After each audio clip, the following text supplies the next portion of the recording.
Vamos ler juntos o versículo 34. Juntos. Naquele tempo, os fariseus ouviram dizer que Jesus tinha feito calar os saduceus. Então eles se reuniram em grupo. Bom, domingo passado, para quem foi à missa vai se lembrar que estava Jesus novamente sendo colocado em questionamento pelos fariseus e o grupo dos herodianos. O tema de domingo passado era de cunho político, partidário. Hoje é de cunho legal ou legalista, jurídico.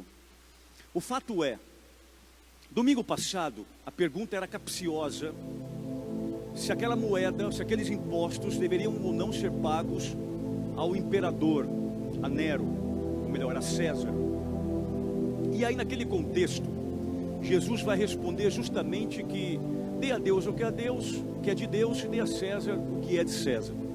Ou seja, se a moeda tem a inscrição de César, dê aquilo que é o dinheiro para ele, pague os tributos, pague os impostos. Agora, nós que somos a imagem e semelhança de Deus, devemos nos doar completamente a Deus. Uma vez que Jesus então, nesse embate com os fariseus, responde à altura, termina a primeira tentativa de pegá-lo em algum momento em armadilha. Depois vem esse grupo dos saduceus, que está aí no 34. Jesus também calou os saduceus. Quem eram os saduceus? Os herodianos, semana passada, eram aqueles que eram leais e ao mesmo tempo simpatizantes da política romana. Se uniram com os fariseus para tramarem contra Jesus. Era uma ideia nefasta mesmo.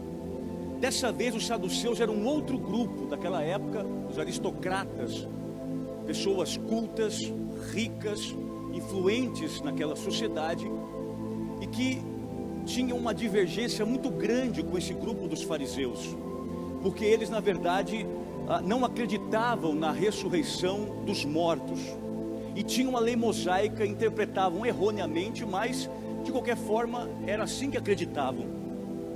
Nesse momento, fariseus, saduceus e ao mesmo tempo os herodianos estavam todos unidos, justamente para tentar pegar Jesus em qualquer deslize dele, para acusá-lo, consequentemente condená-lo e levá-lo à morte. Então vejam vocês que interessante no 34 os fariseus ouviram dizer que Jesus tinha feito calar os saduceus. Primeira coisa, a verdade sempre vai calar a mentira. A luz da verdade, que é Cristo, sempre calou a mentira da iniquidade. Até parece, num primeiro momento, que a mentira vai sobrepor a verdade. Mas nós aprendemos também na Escritura que a verdade sempre libertará aquele que usa dela, aquele que a tem. Portanto, Jesus calou os saduceus. Só que os fariseus, que não tinham nenhum tipo de contato com os saduceus, se uniram nesse momento. Agora eles estão cada vez mais fortes contra Jesus. Esse reunir em grupo me faz pensar algumas coisas interessantes. Como que o mal tem a capacidade de organização? Não é à toa que o crime é organizado. Não é à toa que a corrupção é organizada. Existe uma solidariedade para o mal. Existe uma solidariedade para maquinar o mal. Vejam como que os nossos políticos conseguem se unir para poder surrupiar as verbas públicas, para poder retirar dos que menos têm, para poder enriquecer ilicitamente. Veja como a corrupção é amplamente organizada, e o crime não é diferente. Veja como o crime organizado nesse país cresce, nesse e internacionalmente falando. Aqui é a mesma coisa. Existe uma organização maléfica, maliciosa, que quer derrotar Jesus. O mal contra o bem. E aí o texto diz o seguinte para mim e para você. Vamos juntos, 35. Um deles perguntou a Jesus para experimentá-lo. Aqui há outra coisa importante do texto. Os fariseus não estão perguntando alguma coisa para Jesus para aprender. A intenção não é entender Jesus, compreender Jesus, ser discípulo de Jesus, não. A intenção aqui é maliciosa, é uma tentação, e o que eles querem aqui justamente é colocar Jesus à prova.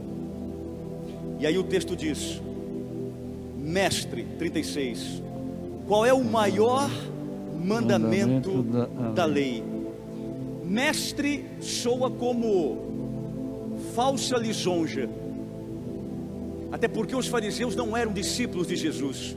Então chamado de mestre aqui significava somente uma forma falsa de se dirigir a Jesus. E aqui, minha gente, são dois pontos para a gente pensar. Primeiro, nem sempre quando nós nos dirigimos a Jesus, nós nos dirigimos com sinceridade. Algumas pessoas perguntam: por que as minhas orações não são atendidas? Elas não são atendidas porque eu não falo com Deus com sinceridade.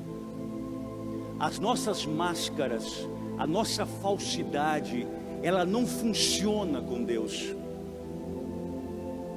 O Antigo Testamento e o Novo Testamento traz o tempo todo uma expressão profunda.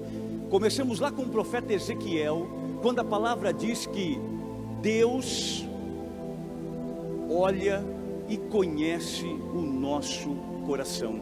E não se encanta com a aparência, Ele olha para a essência. Interessante porque um grande teólogo francês, Yves Congar, vai dizer que a essência do farisaísmo era absolutizar coisas secundárias. Por exemplo, os fariseus estavam preocupados com as vestimentas, estavam preocupados com lavar as mãos, estavam preocupados com os ritos culticos externos, eram ultraconservadores, extremamente julgadores, impunham fardos pesados sobre o povo e não sobre eles. E esse farisaísmo é que Jesus tinha um problema muito sério naquela época. Por isso Jesus não quer uma oração com palavras perfeitas, com português perfeito, uma oração teologicamente perfeita, não, mas que seja uma oração sincera, ainda que seja bom dia Deus, mas que seja de coração. O que encanta a Deus não é a nossa roupa, não é o nosso carro, não é a nossa casa, não é o quanto nós ganhamos, não, minha gente. O que encanta a Deus é o nosso coração. Caixão não tem gaveta, cemitério não tem cofre. Portanto, a única coisa que chama a atenção de Deus é a nossa fé, é a nossa sinceridade e a nossa transparência. E é o que não se encontra aqui nesse momento. 36, juntos. Qual é o maior mandamento da lei? A pergunta é legalista, e aqui tem que entender um pouquinho do Antigo Testamento. No Antigo Testamento, a lei mosaica tinha 613 prescrições. Nem eles sabiam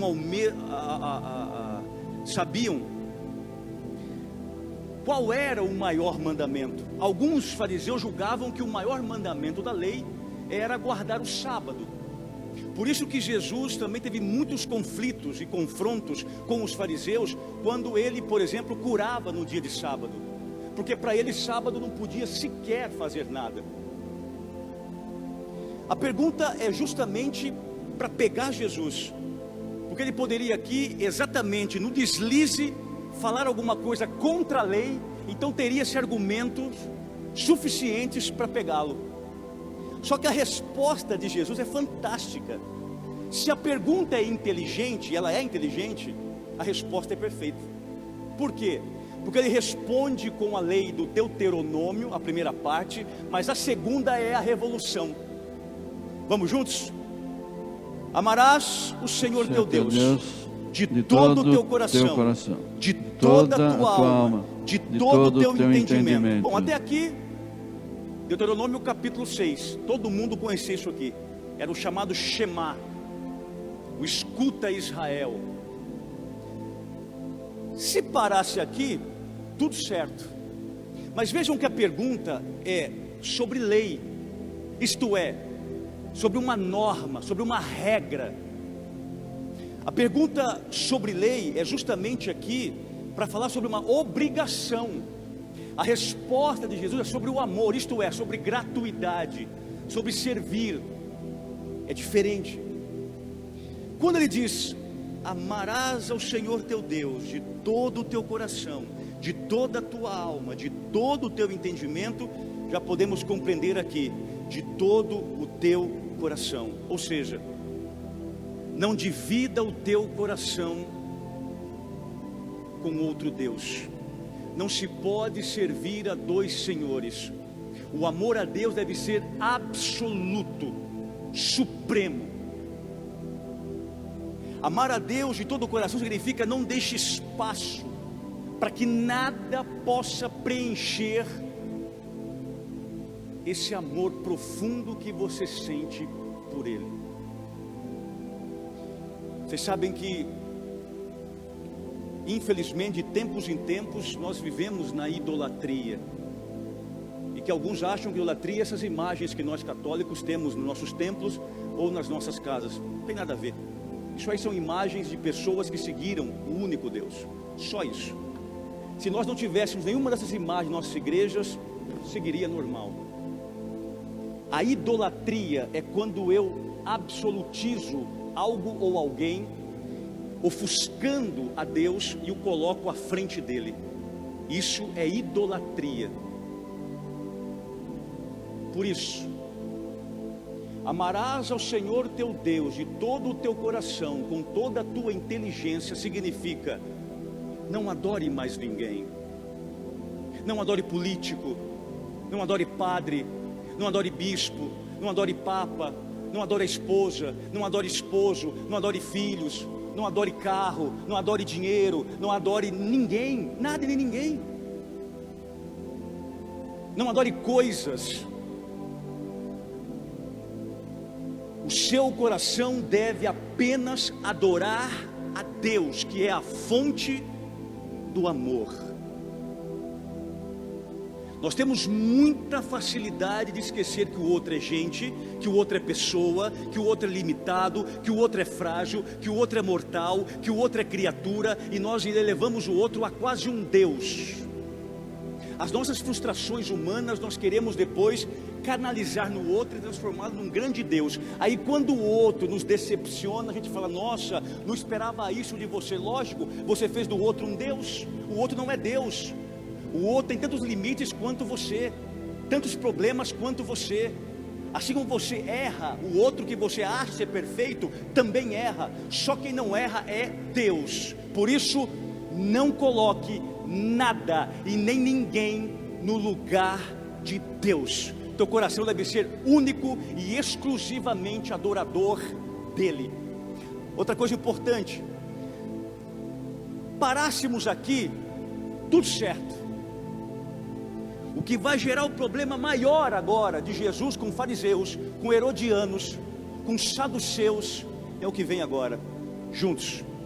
O segundo é semelhante a esse: amarás ao teu próximo como a ti mesmo. Fariseus aqui ficou muito nervosos. Imagine você que o farisaísmo era assim: o ego na frente, em primeiro, depois Deus, depois o próximo. Não é à toa que todo fariseu tinha um ego inflado. O fariseu era intolerante, preconceituoso, julgador, ultraconservador, extremista. fanáticos, colocavam fardos pesados sobre o povo, julgava quem ia para o céu e para o inferno. O meu ego está tão inflado que eu estou lá na ponta, Deus depois, e por último, se é que existe o próximo. O que Jesus está dizendo aqui é o seguinte: quem quiser me seguir, quem quiser compreender a Bíblia, quem quiser me compreender, quem quiser compreender o meu anúncio, é diferente. No cristianismo, o ego é o último, Deus é o primeiro, e o próximo, o segundo. Só que na ordem daqui para lá, o próximo é que é o segundo, porque eu só chego nele se eu passar pelo próximo. Eu só chego em Deus se eu for caridoso. Eu só chego no céu se eu olhar para o próximo e ver nele o próprio Jesus Cristo. Por isso o outro é o meu ingresso para ir para o céu. Diga-se comigo: o meu próximo é o meu ingresso para ir para o céu. Para ir para o céu. Vamos ler de novo o 39 para eu terminar. Juntos. O segundo é semelhante a esse. Amarás ao teu próximo como a ti mesmo. A semelhança aqui está na caridade, que ama ao próximo por amor a Deus. Eu já vi tanta pregação com bobagem sobre isso, falta de interpretação de texto e de hermenêutica bíblica. Nem sempre o teu próximo merece o teu amor, é verdade, mas você vai amá-lo por amor a Deus. Nem sempre é fácil amar o próximo, minha gente, mas você vai amá-lo por amor ao teu Deus, porque o teu coração está cheio, repleto de Deus. Deus é amor. Existe um pensamento de um teólogo fantástico que diz: Deus nos amou para que nós tivéssemos amor com que amar o outro e a si mesmo. Mas se eu ainda colocar esse texto numa linguagem um pouco mais teológica, um pouco mais específica, eu diria o seguinte: amar a Deus é olhar para o alto, amar ao próximo é olhar lateral, meu arrebol,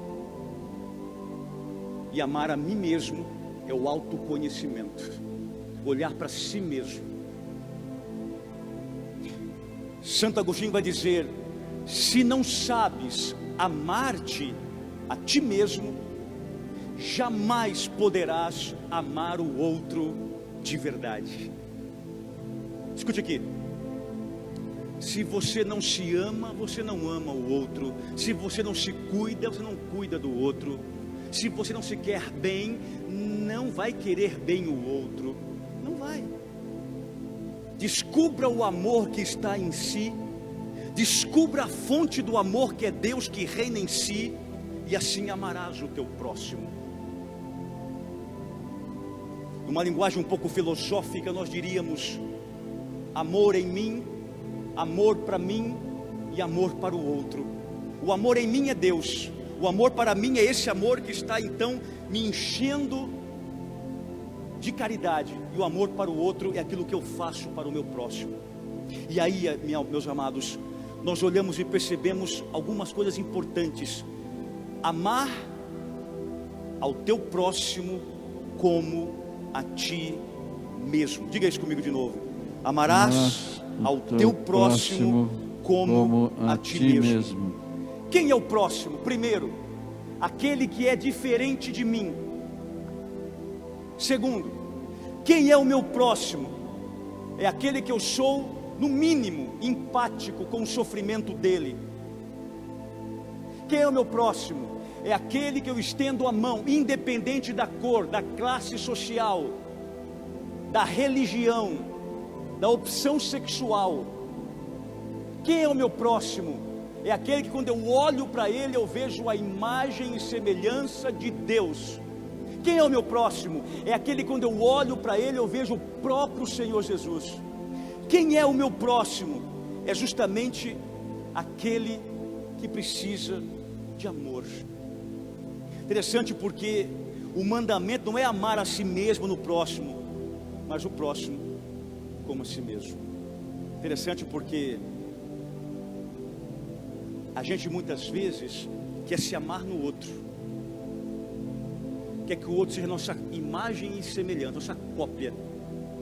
As grandes brigas é por causa disso, inclusive dentro de casa. A esposa quer que o marido pareça com ela e ela com o marido. Não está certo, não vai ser assim nunca. O meu próximo é diferente de mim, e eu amo nessa diferença. É igual casalzinho de namorados, embasbacados com o amor, apaixonados, achando que é amor quando só é paixão. A paixão é cega. A paixão não consegue entender que o outro é diferente de mim. A paixão é sufocante. A paixão é quase um alucinógeno. Na paixão não há amor. A paixão pode se transformar em amor, mas o grande perigo é quando o amor se torna em paixão. O amor é diferente. O amor enxerga. O amor vê a diferença. O amor olha para o outro e sabe: ele é eu sou eu. Porém, nós nos entendemos, dialogamos, até nos conflitamos, mas queremos caminhar juntas. Isso é amor, é diferente. O evangelho de hoje termina dizendo que a lei e os profetas dependem desses dois mandamentos. Ou seja, o Antigo e o Novo Testamento, se um dia te perguntarem qual é o resumo da Bíblia, de Gênesis a Malaquias, de Mateus a João, de Atos a Apocalipse, os 46 livros do Antigo e os 27 do Novo Testamento, qual é o resumo, qual é a síntese de Gênesis a Apocalipse? O que é a Bíblia? O livro que ensina a amar a Deus e ao próximo como a si mesmo. Quando você chegar no céu, Deus não vai te perguntar o quanto de dízimo você pagava. Não vai. Quando você chegar no céu, não vai perguntar para você quanto de missa você foi participar. Não vai. Quando chegar no céu, não vai te perguntar quantas vezes você foi em Romaria, a Aparecida, ao Vaticano, a Medjugorje, a Fátima. Não vai. Quando você chegar no céu, a única pergunta será: por que você não amou ao teu próximo como a si mesmo? Não é que falte amor, o que está faltando é verdadeiramente amar. A Deus uma salva de palmas.